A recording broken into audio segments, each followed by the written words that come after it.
목사가 되니까 참 좋은 일이 있어요. 내가 목사가 안 돼도 이런 복을 누릴까 하는 그런 생각을 하게 되는 일들이 있는데 그 중에 하나가 뭐냐면 바로 이 자리에 서는 것입니다. 이 자리에 서는 거예요.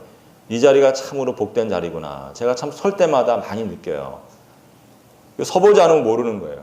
부러우시면 부러우셔도 어떻게 할 수가 없어요. 근데 어떤 복이 이 자리에 오면 있냐 하면 목사님들이 다 말씀 전할 때 준비 많이 하십니다. 뭐 저만 많이 하는 게 아니라 모든 목사님들이 다 말씀 준비 많이 하시는데 말씀을 준비하고 밤새서 준비하고 아침에 와서 무릎 꿇고 기도할 때 평소에는 물론이고 준비할 때도 깨닫지 못하던 것을 갑자기 이렇게 가르쳐 주시는 때가 있어요. 그래서 깜짝 놀라게 되는 때가 있습니다. 이제 물론 내가 준비한 거 있는데 이거 어떻게 연결시키지? 뭐 그런 혼란스러움과 당황스러움이 없는 것은 아니지만 그래도 그럴 때마다 무슨 생각이 드냐 하면 내가 정말 하나님의 자녀들에게 말씀을 전하는 목사가 아니라면 하나님께서 이런 걸 갑자기 이렇게 가르쳐 주실까? 하나님의 자녀들을 위해서 나를 쓰시면서 자녀들 때문에 나에게 이렇게 특별한 말씀을 주시는구나. 목사가 아니면 이런 복 누리기 쉽지 않겠다. 그런 생각을 하면서 감사하게 되는 것입니다.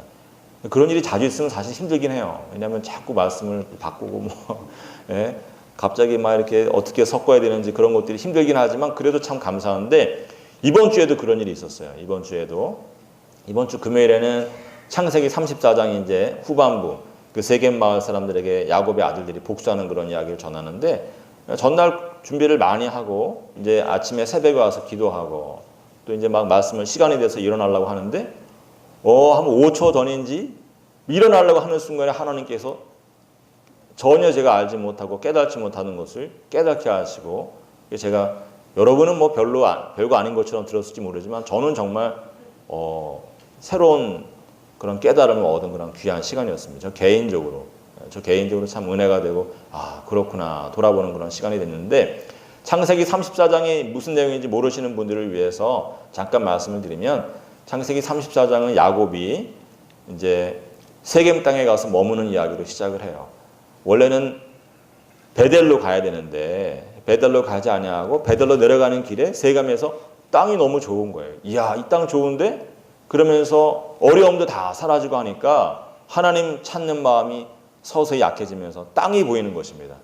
사람이 어려울 때는 하나님이 보이고 삶이 좋아지면 하나님은 점점 잘 눈에 안 보이고 육신에 좋은 것, 이 세상에 좋은 것이 보이는데 세겜 땅이 좋은 땅이거든요.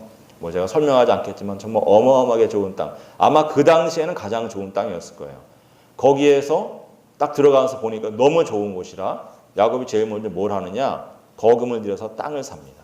부동산을 매입하는 거예요. 부동산을. 성경에 이렇게 구약에 부동산 매입하고 그런 일이 별로 없는데 그러니까 하나님이 좋아하시지 않는 일이거든요. 금하신 일이라서 부동산 매입하는 일이 별로 없는데 부동산을 매입해요. 그리고 거기에 장막을 짓고 그곳 사람들과 화목하게 지냅니다. 이거는 야곱이 화목하게 지냈다는 말을 하는 것이 아니라 나중에 세겜이라고 하는 그 세겜 지역의 추장이 되는 사람이 그렇게 이야기를 해요. 화목하게 지내던 야곱 일족을 이야기합니다. 왜 화목하게 지내느냐? 아예 그 자리에 정착하고 살 마음이 있었던 거예요. 어느 날 이 세겜 사람들과 잘 화목하게 지내던 중에 야곱의 외동딸입니다. 성경에 있는 대로만 하면 외동딸인데 디나라고 하는 딸이 그 가나안 족속의 딸들과 더불어서 놀러 나갔다가 어울려 지내려고 나갔다가 뭐 강단에서 말하기 좀 거북한 단어이지만 성경에 기록된 대로 그냥 말씀을 드립니다. 강간을 당해요. 세겜이라고 하는 지역의 추장 이름도 세겜인데 세겜에게 강간을 당합니다. 강간을 한 이 세겜이라고 하는 청년이 그 악한 일을 한 다음에 또 특이하게도 이 디나에게 마음을 주는 거예요. 디나에게 마음을 빼앗기고 디나를 사랑하게 됩니다. 그래서 자기 아버지에게 가서 아버지 제가 이 땅에 거하고 있는 저 야곱이라고 하는 사람의 딸 디나를 좋아하게 되었습니다. 아버지 제가 참 제 입으로는 가서 딸 달란 말 하기가 좀 쉽지 않은 상황이니까 아버지가 좀 나서 주십시오. 그래서 이 하몰이라고 하는 이 아버지가 야곱에게로 가서 우리 아들이 당신 딸을 이렇게 좋아하니 이제 어떻게 할 거야? 다른 길이 없어. 그냥 줘. 그러면서 이제 참 편찮은 대화를 시작합니다. 여러분 이게 참 야곱의 입장에서 보거나 그 디나의 오빠들인 야곱의 아들들의 입장에서 보면은 정말 이게 뭐 이루 형용할 수 없는 고통과 아픔인 것입니다. 어떻게 내가 내가 죽었다 깨어난들 이 아픔이 잊혀지겠는가? 그런 아픔인 거예요. 동생이 그런 일을 당하면 오빠들은 특히 엄청나게 정말 분노하게 되는 것인데, 이 레위와 그 중에서도 이제 시므온과 레위라고 하는 디나의 오빠가 속에 원한을 품고서 이 조건부 결혼을 이렇게 이야기해요. 거짓을 하는 것입니다. 거짓으로 원한을 품고서 복수할 마음으로 거짓된 이야기 하는데 뭐라고 말하냐 하면, 너희가 우리와 하나가 되려고 하면은 너희가 반드시 할례를 해야 된다. 할례하지 아니하는 자들과 더불어서 혼례를 하고 한데 어울려 사는 것을 우리는 상상할 수 없다. 너만이 아니라 너희 모든 사람들이, 세계 모든 성읍 사람들이 할례를 행하면 그때 가서 우리가 우리 딸, 우리 동생, 또 우리 딸도 주고 또 우리끼리 서로 결혼하면서 한 민족을 이루어 사는 것이 가능하겠다. 그렇게 이야기하니까 이 세겜이라고 하는 청년이 옳게 여기는 것입니다. 디나 얻고자 하는 마음 때문에 옳게 여기고서는 자기가 추장이니까 자기 성읍 사람들을 불러 모아서 어떻게 설득을 하느냐 하면, 우리 중에 거하던 저 야곱과 그 일족들이 있지, 그 사람들 우리가 지내봤지만 화목하게 지내던 사람들 아니야? 그 괜찮은 사람들 아니야? 그 사람들이 가축도 많고 재산도 많은데 우리 서로 할례만 하면은 통혼을 하겠대. 서로 결혼을 통하여서 한 가족이 되어지면 우리 성읍에 그만큼 유익이 아니겠느냐. 옛날에는 여러분 정말 얼마나 많은 인구가 있느냐, 또 얼마나 많은 재물이 있고 경제력이 있느냐가 이 생명과 연결되는 것입니다. 그렇지 않으면 침입을 다른 그 족속들에게 침입을 당하기 때문에 인구가 많아지면 좋은 거예요. 그래서 그렇게 이야기할 때 세겜 사람들이 그것을 옳게 여긴 것입니다. 그래? 야곱 그 사람 그 괜찮아. 그 사람 또 부자야. 그러니까 뭐 우리가 할례하고 뭐 한 민족이 되면 좋지 뭐. 한데 어울려 살면은 그만큼 우리에게 더 많은 부가 생기는 것이고 더 우리가 안전한 것이니까 그렇게 하지 뭐. 그리고서는 할례를 해요. 할례라고 하는 것이 여러분 정말 위험한 일이거든요. 요즘처럼 외과용 메스가 있어서 하는 것이 아니라 거기 석기 시대 아닙니까? 돌을 갈아가지고 이 할례하는 곳인데 얼마나 위험합니까? 이게 죽을 수도 있는데 그냥 좋은 일이 있겠지. 우리가 좀 더 부강해지고 더 좋아지는 일이 있겠지. 그런 생각을 하면서 그런 할례를 하면서 그렇게 그 결혼을 맞아들인 것입니다. 그런데 그 사람들이 그렇게 어려운 결정을 할 때 정말 어려운 결정이면 신중하게 해야 되는데 이 사람들이 알지 못하는 게 있는 거예요. 뭐를 알지 못합니까? 디나가 강간당한 일을 알지 못하는 것입니다. 또 알았다 할지라도 그걸 대수롭지 않게 그냥 넘기는 거예요. 왜? 결혼하면 되는 거 아니야? 강간을 했을지 모르지만 어쨌든 결혼하면 되는 거 아니야. 뭐 잘 마무리가 된 거겠지. 그리고 그거를 간과하고 지나가는 거예요. 야곱의 아들들이, 디나의 오빠들이 원한에 사무쳐서 복수하려고 계획하는 것을 모르는 것입니다. 또 저 오빠들이 분명히 화가 나 있을 텐데 하는 것을 짐작하는 사람이 있다 할지라도 그래도 뭐 이제 결혼하는데 뭐 무슨 큰 일이 있겠어. 결혼하면 되는 거지 뭐. 시작은 좀 안 좋았지만 결혼하면 되는 거 아니야. 그런 생각으로 그냥 간과하고 할례를 하는 것입니다. 할례하는 날은 그냥 아픈 정도지만 이게 감염이 되니까 하루가 지나고 이틀이 지나면서 온 몸이 정말 열이 나고 펄펄 끓고 꼼짝 못하는 것입니다. 몸살이 나고 꼼짝 못하는 거예요. 그래서 꼼짝 못하고 끙끙 앓으면서 누워있을 그때에 시므온과 레위라고 하는 야곱의 두 아들들이 와서 칼을 가지고 와서 남자들을 다 죽여버리는 것입니다. 학살을 해요. 대학살을 일으키고 그 남자들이 다 죽은 것을 보고서 형제들이 와서 깜짝 놀라지만 곧바로 깜짝 놀란 것은 잠깐이고 약탈을 해서 그 세겜 성읍에 있는 모든 가축과 재물들을 가져가고 어린아이들 납치해가고 또 여자들을 납치해가는, 정말 하나님의 자녀가 해서는 안 되는 그런 일들을 하는 것입니다. 그래서 제가 이걸 보면서 세겜 사람들은 웃다가 죽었구나 하는 그런 것을 이렇게 보게 되는 거예요. 좋은 일이 있을 줄 알고 웃다가 이제 이거 할례 했으니까 이제 세겜과 디나가 결혼하고 나면 우리도 이제 연이어서 서로 결혼하면서 야곱의 일족이 와서 우리 성읍이 더 커지고 더 부유하게 되어지겠구나. 좋은 날이 있겠구나. 그러면서 웃으면서 좋은 기대를 하다가 자다가 죽음을 당하는 것입니다. 제가 이걸 보면서 하나님께서 제가 원래 계획하고 원래 이렇게 알고 있던 건 아닌데 일어서는 순간에 말씀 전하고 일어서는 순간에 하나님께서 가르쳐 주시는 것이 모든 인생에 이런 일이 있다 가르쳐 주시는 거예요. 모든 인생에 그런 일이 있는 것이다. 세겜 사람들이 당한 것 같은 그런 일들이 있는 것입니다. 사람들이 여러분 전부 다 자기 눈에 보이는 것을 다라고 생각해요. 자기가 들어서 알고 있는 것을 다라고 생각합니다. 그리고 자기가 눈에 본 거, 자기 눈으로 본 거, 자기가 들은 것에 기초해서 판단을 해요. 요거 하면 좋겠다. 요 길로 가면 좋겠다. 저 일을 하면 좋겠다. 판단하는 것입니다. 이 사람이랑 결혼하면 좋겠다. 이 직장으로 가면 좋겠다. 판단하는 것입니다. 그러나 항상 우리가 깨달아야 되는 것입니다. 내가 모르는 일들이 정말 결정적으로 중요한 내가 모르는 일들이 있거나 아니면 지금 이 순간에 벌어지고 있다. 그래서 항상 알아야 돼요. 그걸 깨달아야 되는 것입니다. 자기 소견에 옳은 대로 판단하고 그 길로 가다가 좋은 기대를 갖고 가다가 주저앉게 되고 눈물을 흘리고 좌절하고 낭망하고 일어서지 못하는 사람들이 많은 것입니다. 자기 소견에 옳은 대로 합리적인 판단을 했다고 생각하고 좋은 일이 있을 거야 기대하고 웃고 있다가 죽게 되는 일들이 많은 것입니다. 여러분 IMF가 1997년 12월에 이렇게 올 때 많은 사람들이 다 즐겁게 살고 있었어요. 한국에 경제적인 문제가 있었느냐? 없었어요. 경제 구조에 나중에 구조 조정하지만 실제로 한국 경제 구조에 산업 구조에 문제가 있었느냐? 없었습니다.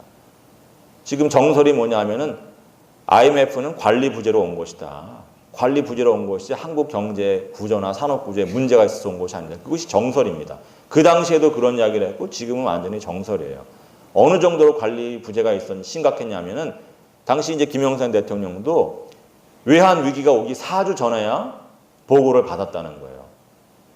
관련 부처 장관을 통하여서 각하 외환 보유액이 너무 딸려서 잘못하면 큰일 날 것 같습니다. 국가 부도를 선포해야 될 것 같습니다. 뭔 소리야? 정말이야? 어떻게 그런 일이 있어?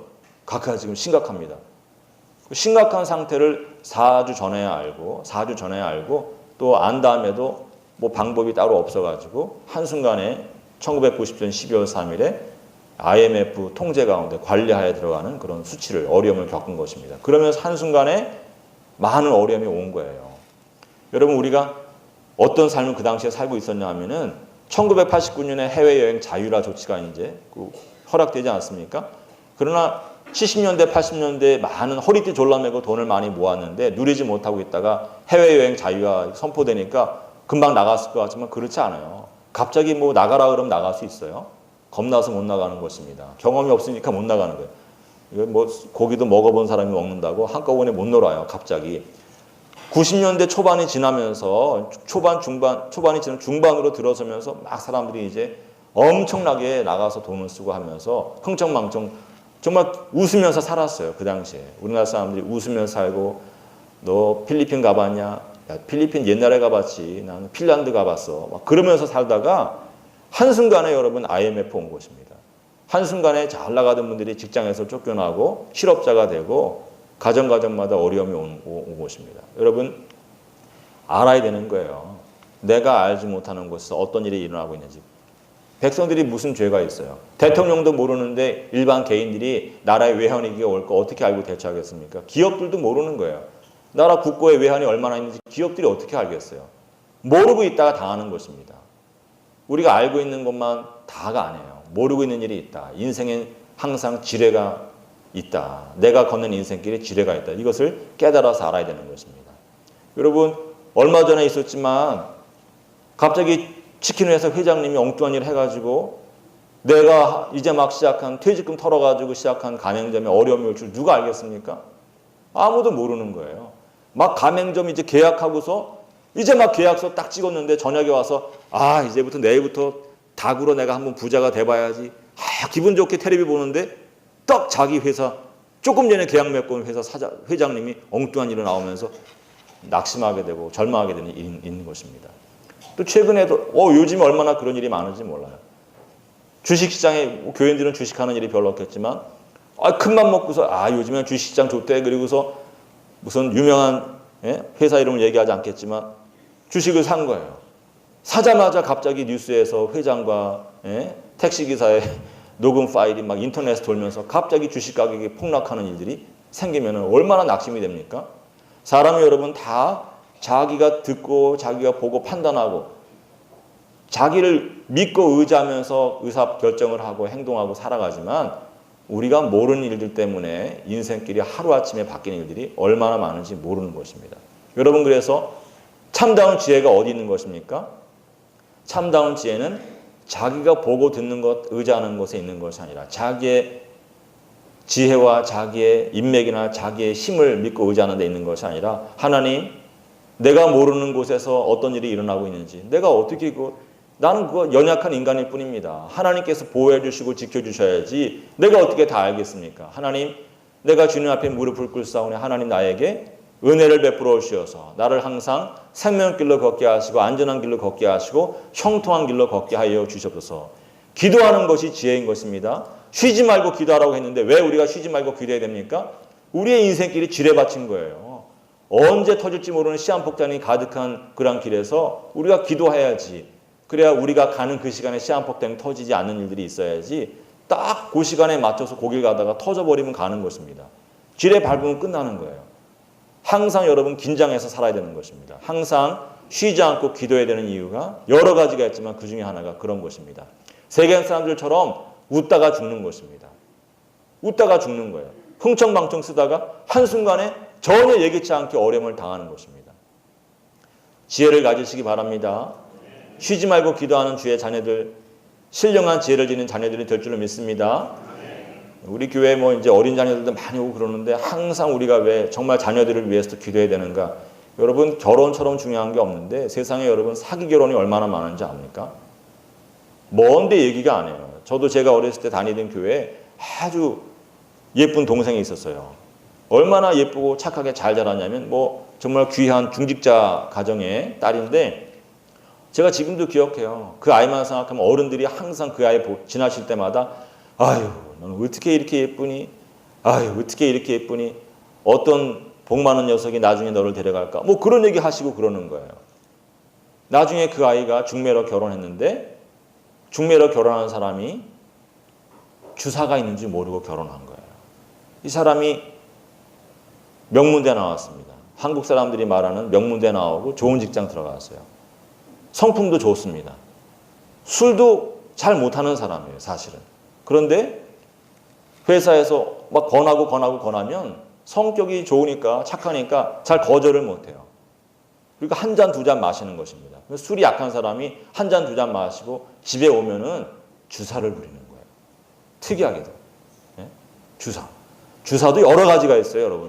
주사가 뭔지 모르시는 분이 있나 본데 평소에 과묵하던 분이 술만 먹으면은 갑자기 그냥 왁 수다를 떠는 사람이 있는가 하면 평소에 그렇게 막 유쾌하던 분이 술만 먹었다면 막 울면서 우는 주사를 부리는 분도 있어요. 그런 주사는 그런 대로 그냥 봐주만 한데 이 중매로 만난 남자는 어떤 주사가 있냐. 술도 못 먹는 사람이 술만 한 두어 잔 들어가면은 집에 와서 아내를 패는 주사가 있는 거예요. 눈탱이가 밤탱이가 되는데 아침에 일어나면 여보, 당신 눈이 왜 그래? 밤에 화장실 가다 다쳤어? 그러면 아내가 교회 여동생이 이 원수야, 네가 지난밤에 나를 팼잖아. 지금 무슨 딴소리 하고 있어? 그러면은 내가 정말 당신을 팼다고? 미안해. 그러면 막 달걀 갖다가 문질러주고 더 얄밉죠, 그죠? 그리고 나서 또 회사에 갔는데 회사에서 또 이제 일이 생기는 거예요. 오늘 저기 회식 있어. 나와서 또 막 권하면은 또 먹는 거예요. 또 두어 장 걸치고 와서 또 와가지고 또 아내 패는 것입니다. 미안해, 패고. 미안하다고 그러고 패고. 계속 반복되는 거예요. 여러분 어떻게 살겠어요? 예? 저녁마다 와서 남편이 패는데 난 자신 있다. 그런 분 있습니까? 살기 힘든 거예요. 근데 여러분 생각해 보세요. 그 중매한 사람도 모르는 것입니다. 누가 중매 부탁할 때 우리 아들이 주사가 좀 있는데 주사 견딜 만한 여자 좀 찾아봐줘. 그렇게 부탁하는 부모가 있어요? 없어요. 아무도 없는 것입니다. 누구도 얘기 안 해요. 본인도 잘 모르는 거예요. 결혼하기 전에 아내가 없으니까 때릴 일도 없고 모르는 것입니다. 사람이 여러분 다 자기 소견에는 충분히 고려하고 이것도 재보고 저것도 재보고 결정하지만 항상 빈 곳이 있는 것입니다. 결정적으로 중요한 것은 사람이 모르는 거예요. 어딘가에서 벌어지고 있는 일들에 대해서 우리가 무지한 것입니다. 그래서 우리가 항상 하나님께 기도해야 되는 것입니다. 하나님, 내가 뭘 압니까? 하나님께서 보호하시고 지켜주시지 아니하면 내가 어떻게 만 가지 어려움을 피해갈 수 있겠습니까?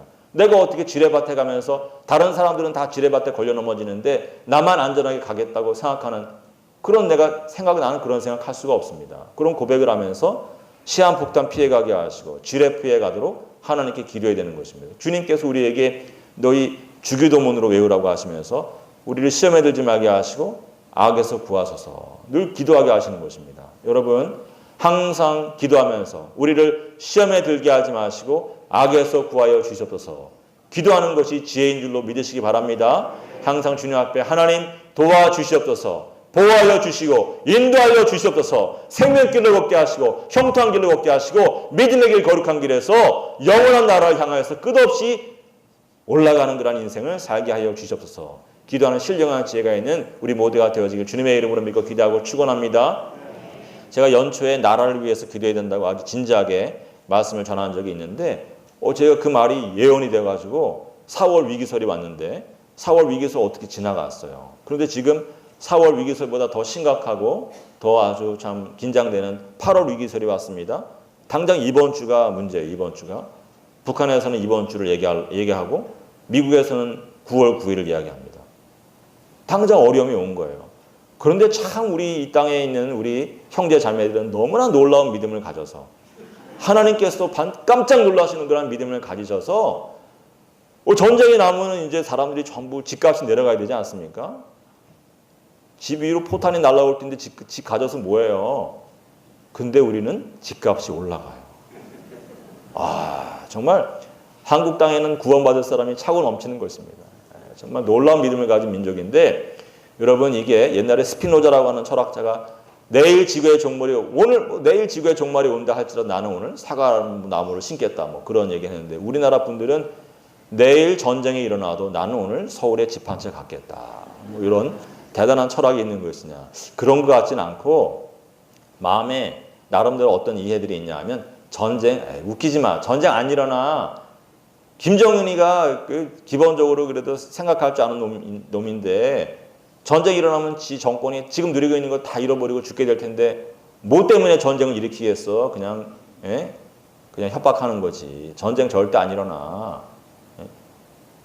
트럼프 대통령도 자기가 지금 뭐 러시아 무슨 그 스캔들 그런 거로 지금 복잡하니까 자꾸 화제를 돌리려고 사람들 시선을 돌리려고 일으키는 것이지 뭐 무슨 전쟁에 지금 전쟁하면은 3차 대전인데 수천만 명이 죽어나갈 텐데 어떻게 그런 결정할 수 있어? 전쟁 안 일어나. 전쟁. 절대 안 일어나. 그런 마음이 우리 국민들한테 있는 것 같아요. 사람이 여러분 정말 자기에게 무엇이 가장 좋은 것인지를 합리적으로 판단하고 실행할 수 있는 그런 능력이 있으면 전쟁 걱정하지 않아도 됩니다. 진짜 전쟁 나면은 3차 대전이거든요. 한반도는 지도에서 없어지는 전쟁이 될 거예요. 사람이 정말 자기 자신을 위해서나 이웃을 위해서 공동체를 위해서 가장 좋은 결정을 할 수 있는 그런 이성적인 존재라고 하면 걱정하지 않아도 되는데 문제는 뭐냐면 사람은 완전한 이성을 갖고 있지 않다는 것입니다. 이성이 정말 너무나 불완전한데 반면에 우리의 감정은 통제 불가능하다는 거예요. 여러분 부부싸움 왜 해요? 부부싸움 하면 자녀들이 얼마나 불행하게 자랍니까? 우울하게 자라지 않습니까? 자녀들 생각하면 부부싸움 하지 말아야 되는데 알지만 부부싸움 하지 않습니까? 부부싸움 하면은 경제에 문제가 생겨요. 싸울 때도 싸우느라고 뭐 경제적으로 문제가 생기지만 화해하고 나면 또 밥 한 번 먹어야 되잖아요. 네? 싸우고 나서 그냥 화해가 돼요?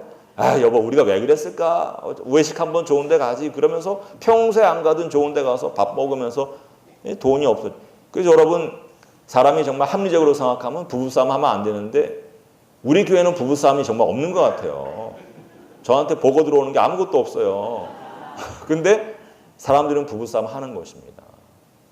사람은 합리적인 존재가 아니에요. 이성적인 존재가 아니라 통제할 수 없는 감정을 가진 사람들이고 전 세계 사람들이 한반도를 주목하고 긴장하는 것은 그런 이유 때문인 것입니다. 김정은이라고 하는 인간, 인간도 아니에요. 마귀의 수하인데 그 김정은이라고 하는 자나 또 트럼프 대통령이나 성향이 비슷한 사람들인 거예요. 천상천하 유아독전. 이 세상에 자기밖에 없는 거예요. 자기가 한번 말하면 다 벌벌벌벌 기어야 되는 것을 이 사람들은 본성적으로 갖고 있는 거예요. 그래서 야, 네가 물러서 네가 항복해. 뭐? 네가 항복해 임마. 그러면서 서로 항복하라고 지금 뭐 부닥치고 있는 것입니다. 이게 무서운 거예요. 어느 순간에 멈추면 참 감사한데 멈추지 않을 가능성이 있다고 생각하기 때문에 사람들이 두려워하는 것입니다. 제가 연초에 한 번 더 위기에 대해서 얘기할 때 치킨 게임이라는 거 얘기하지 않았습니까? 치킨 게임 겁쟁이, 누가 겁쟁이인가 가리는 거예요. 이게 실제로 미국에서 60년대 많이 있었다고 하는데 골목길에서 이렇게 양쪽에서 차로 출발하는 것입니다. 먼저 통과하는 사람이 이기는 거예요. 네? 서로 먼저 통과하려고 전속력으로 가다가 많은 경우에는 서로 부닥치고 서로 죽는 것입니다. 또 더 극단적인 인간들은 어떻게 하냐면 서로 평원에서 딱 양쪽에서 마주쳐 오는 것입니다. 서로 향해서 돌진하는 거예요. 겁나면 네가 피해. 너나 피해 이 자식아. 그러면서 끝까지 안 피하다가 둘이 부닥쳐서 죽어버리는 거예요. 그게 치킨 게임인데 여러분 두려운 것은 치킨 게임이 한반도에서 일어나면 어떡하냐. 지금 실제로 치킨 게임 가운데 있는 거예요. 두 사람 중에 누가 한 사람이 물러서야 되는데 안 물러서면 정말 상상하지 못하는 일들이 일어날 수 있는 것입니다. 여러분 나라 위해서 기도하시기 바랍니다. 나라를 위해서 기도하셔야 돼요. 쉬지 말고 기도하라고 말씀하시는데 우리가 쉬지 말고 기도해야 될 큰 제목이 나라를 위한 기도인 줄로 여러분 깨달으시고 항상 하나님 내가 소돔 땅에 있어야만 했었던 그 10사람이 되게 하여 주시옵소서. 소돔이 10사람 없음으로 인하여서 망하고 말았는데 하나님께서 오늘 나에게 은혜를 주셔서 내가 기도하는 사람이 되게 하여 주셔서 나의 기도를 통하여서 내 가정이 살게 하시고 우리 교회가 살게 하시고 이 땅이 살게 하여 주시옵소서. 그런 마음으로 기도하는 주의 성도들이 되시길 주님의 이름으로 믿고 기도하고 축원합니다. 이 세겜 땅 사람들이 웃다가 다 죽어버렸는데 이런 일들의 발단이 어디 있느냐. 외형적인 발단은 디나가 강간당한 일에 있는 거예요. 그러나 그 외형적인 발단 앞서 무슨 발단이 있냐? 영적인 발단이 있는 것입니다. 영적인 발단.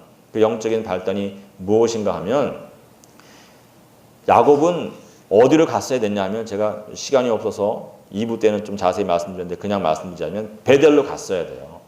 베델로 가서 자기가 어려울 때 자기를 만나주시고 자기에게 약속을 주신 그 하나님을 뵙고 다시금 제단을 쌓으면서 자기의 약속을 서원을 지켜야 되는 거예요. 하나님 나를 평안하게 돌아오게 하시면 내가 이곳에 제단을 쌓고 내가 하나님이 나의 하나님이 되실 것입니다. 여호와 하나님이 나의 하나님이 되실 것입니다. 그렇게 자기가 서원했는데 그 서원을 지키면서 그 베델에서 예배드리면서 하나님을 섬기는 그런 삶을 살았어야 되는 것인데 이 문제는 뭐냐면 라반이 있었을 때는 하나님께 기도하고 하나님 의지하는 것입니다. 에서로 인한 근심과 걱정이 있을 때에도 하나님과 더불어서 씨름하듯이 그렇게 기도하는 것입니다. 나 살려주세요. 하나님 지금 나 떠나시면 나 죽습니다. 그러면서 정말 끈질기게 하나님을 붙잡고 하나님께 인정받는데 문제들이 다 사라지고 나니까 세겜 땅에 들어가니까 지도에 보시면 세겜에서 더 내려가야지 베델이거든요. 한참 내려가야 베델인데 베델까지 가다가 세겜 땅에서 여기 좋은데요 하나님? 그러면서 그 땅에 머무는 것입니다. 그 땅에 평안이 있다고 생각하고 머무는 거예요. 사람이 여러분 다 평안하면 어떤 착각을 하냐면 하나님이 없어도 평안할 수 있다는 착각을 하는 것입니다. 하나님이 나에게 주신 좋은 땅이라고 스스로 생각하고 스스로 결정하고 거기서 평안을 누릴 수 있다고 착각을 하는 것입니다. 여러분 시편 73편 아삽이라고 하는 분이 어떤 말을 하냐면 하나님을 떠나면 멸망이다. 하나님께 가까이 하는 것이 복이다. 그런 이야기를 합니다. 여러분 정말 하나님을 떠나면 멸망의 입이 열리는 것을 여러분 믿으십니까? 별로 안 믿으시는 것 같아요. 근데 여러분 정말 야곱은 하나님 떠나서도 평안할 수 있다. 베델로 가지 않아도 평안할 수 있다. 그 착각 가운데 있다가 엄청난 일을 당하는 것입니다. 디나가 강간당하는, 딸이 강간당하는, 죽음보다도 더 못한, 죽음보다도 더 아주 정말 고통스러운 일을 당하는 것입니다. 근데 여러분 이것을 갖다가 하나님의 심판이냐? 뭐 그렇게 볼 수도 있지만 꼭 그렇게만 볼 필요는 없어요. 여러분 하나님께서 우리에게 돌아오라 말씀하신 이유가 뭐냐? 다윗이 우리에게 좋은 그 시편을 하나 남겨주었는데 시편 23편에 보면은 여호와는 나의 목자시다. 그런 이야기를 합니다. 자기는 뭐라는 것입니까? 자기는 양이라는 거예요. 여러분 정말 우리가 양인 것을 항상 깨달아야 되는 것입니다. 하나님 나는 양입니다. 양이라고 하는 짐승은 자기를 방어할 수 있는 기능이 아무것도 없어요. 보지도 못하고 듣지도 못하고 한번 자빠지면 일어나지도 못하는 너무나도 연약한 짐승이, 목자가 없으면 죽어버리는 그런 짐승이 양인 것입니다. 그런데 양이 아주 또 특별한 것이 있어요. 뭐가 있냐면은 고집이 세상에서 2등이라고 그러면 정말 서러울 정도로 고집이 센 거예요. 아무 능력도 없고 약하기만 하는 짐승이 고집이 뭐 보통이 아닌 것입니다. 그래서 이사야 선지자가 이사야 53장 6절에서 뭐라고 말하냐면 우리는 다 양 같아서 그릇 행하여 제 길로 갔더니, 그런 말을 하는 것입니다. 양은 다 목자 말 듣지 않고 자기 길로 가려고 하는 거예요. 그리고 자기 길로 가려고 하는데 그 길이 10중 8구 아니면 100%다 그릇된 길이 되는 것입니다. 그릇된 길이라고 하는 것이 무슨 길이냐? 목자 곁에서 멀어지는 길은 전부 그릇된 길인 것입니다. 여러분, 양떼가 있는 곳에는 반드시 무엇이 있냐면 사자떼가 있는 거예요. 곰이 있는 것입니다. 늑대가 있는 거예요. 늑대도 먹고 살아야 되잖아요. 그래서 양떼가 있는 곳에는 항상 늑대와 사자와 그 이리가 있는 것인데, 곰이 있는 것인데, 그릇된 길은 뭐냐? 목자와 이 짐승들 간의 거리가 있어요. 그 거리가 안전거리가 있는 것입니다. 서로 들어올 수 없는, 넘어갈 수 없는 그런 거리가 있어요. 그런 임계점이 있는 것입니다. 그릇된 길은 뭐냐 하면은 목자로부터 멀어져서 임계점을 넘어가는 거기가 결정적인 그런 나쁜 길이 되는 것입니다. 그래서 하나님께서 목자가 말하는 거예요. 야, 너, 양순이 너, 거기 넘어가면 안 돼. 한 발자국만 더 가면 큰일 나. 그 뭐냐?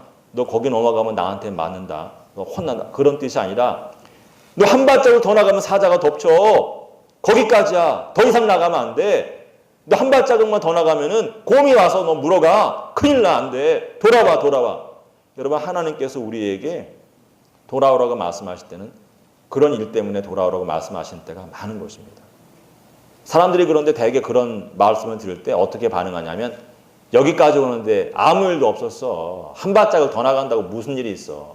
오늘까지 다 평안하게 살았어. 하나님 떠나도 아무 일 없더구만. 내일도 하나님 떠나 산다고 특별한 일이 있냐? 야, 그 목사들이 하는 소리야. 그런 소리에 자꾸 넘어가가지고 교회 매이지 마. 자유롭게 살아. 그러면서 한 발짝 더 나가는데 한 발짝 더 나아가는 순간에 사자가 잡아가는 것입니다. 곰이 물어뜯는 것입니다. 이리의 늑대의 밥이 되는 것입니다. 여러분, 우리가 영적으로 항상 깨어 있어야 되는데 영적으로 둔감한 사람도, 하나님 믿지 않는 사람에게도 하나님께서 분명하게 말씀해 주시는 순간이 와요. 교회 나가본 적도 없는 사람인데도 하나님께서 너무나 급하면 말씀을 하시는 길이 있는 것입니다. 어느 날 갑자기 마음 가운데 나 이제 그만 이제 아내 말 듣고 교회 가야 될 것 같아. 그런 마음이 뜬금없이 드는 날이 있는 거예요. 내가 남편 말 듣고 이제는 남편하고 같이 교회 가야지. 아무래도 이제는 교회 가야 될 것 같아요. 그런 마음이 뜬금없이 들고 마음을 딱 잡는 날이 오는 것입니다. 어린 아들딸 잡고 유치부 애들 데리고 같이 이제 나도 교회 나가야 될 것 같아. 그런 마음이 드는 순간이 있는데 거기서 교회 나오면은 10,000가지 복된 길이 열리지만 살아나는, 회생하는 그런 길이 생기지만 여태까지 내가 왜 이런 망령된 생각을 해? 여태까지 잘 살았는데 내가 이거 괜히 이상한 생각이 드네. 그리고서는 오늘까지 내 교회 떠나 잘 살았어 하는 마음으로 내일을 맞이하면 곰이 다가오는 것입니다.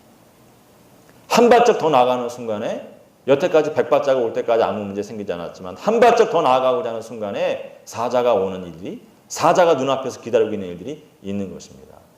여러분, 하나님께서 돌아오라고 말씀하실 때 반드시 돌이키시기 바랍니다. 돌이키시기 바랍니다. 항상 주의 집에 거하고 목자와 더불어 사는 것이 복인 것입니다. 우리는 다 양이기 때문에 목자 곁을 떠나면 다 위험한 길이고 어느 순간 지나게 되면 돌아올 수 없는 그런 시점이 오는 것입니다. 하나님께서 돌아오라 말씀하실 때 돌아와서 기쁨으로 살아가는 귀한 은혜가 있기를 주님의 이름으로 믿고 기도하고 축원합니다.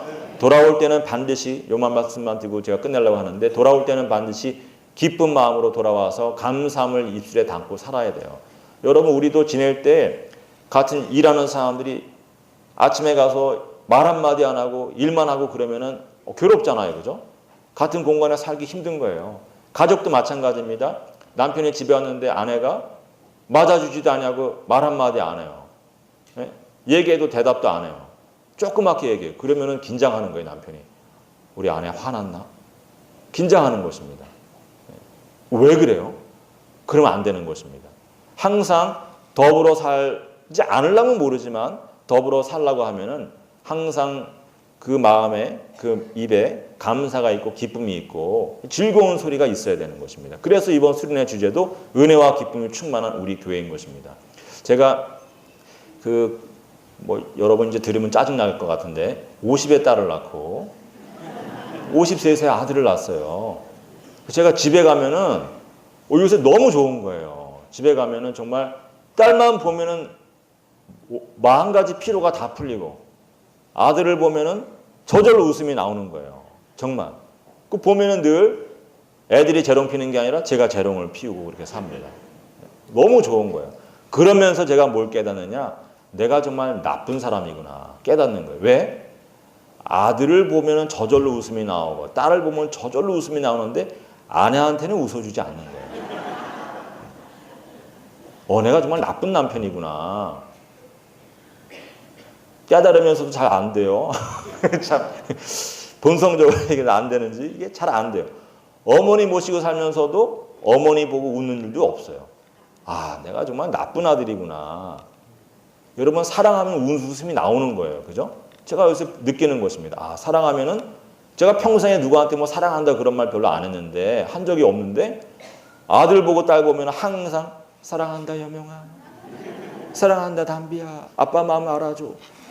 그러면서 늘 사랑 고백을 하고 좋아 죽겠는 거예요. 그래서 제가 나는 죄인이다. 나는 천하의 나쁜 남편이다. 천하의 나쁜 아들이다.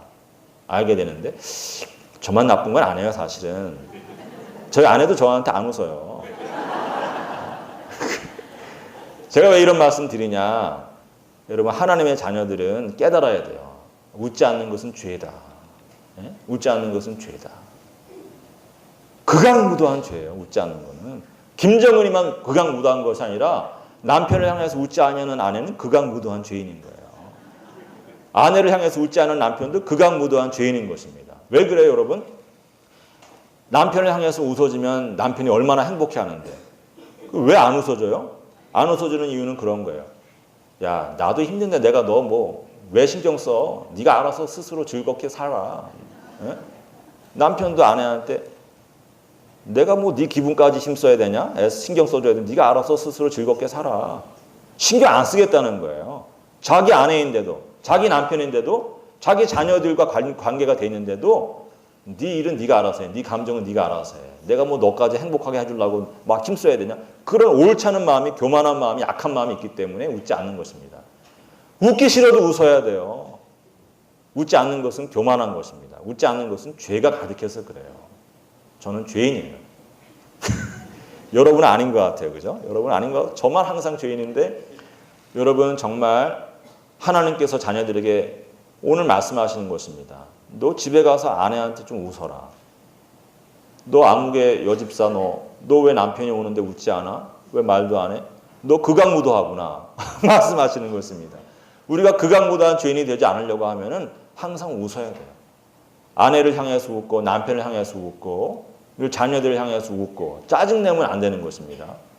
우리가 자녀들 향해서 짜증내면 자녀들이 나중에 우리 양로원 보내는 거예요. 양로원 보내는 거예요. 아무 소리 없이 그냥 가야 돼요. 가서 찾아오지도 않는 거예요. 그래서 웃어야 되는 것입니다. 여러분 웃으시기 바랍니다. 남편을 향해서 웃는 우리 교인들 될 줄 믿습니다. 아내를 향해서 웃어주는 남편이 될 줄 믿습니다. 부모님에게 웃어드리고 감사합니다 말하는 저는 역시 못할 것 같은데 그러한 교인들이 될 줄은 믿습니다. 제가 오늘 이상하게 설교가 항상 5페이지 정도 하는데 4페이지밖에 못했는데 교인을 기쁘게 하는 목사가 돼야 되겠다 싶어서 나머지 한 장은 버려버리고 하나님 죄송합니다 하고 여러분을 기쁘게 해드리도록 하겠습니다. 여러분 항상 은혜와 기쁨이 충만한 인생 사시길 바랍니다. 항상 가족을 향해서 웃으면서 교인을 향해서 웃으면서 기쁨과 은혜가 충만한 은혜와 기쁨이 충만한 가정을 이루시고 그런 인생길을 사시고 그러한 성도의 삶을 사는 우리 모두가 되어지기를 주님의 이름으로 믿고 기대하고 축원합니다.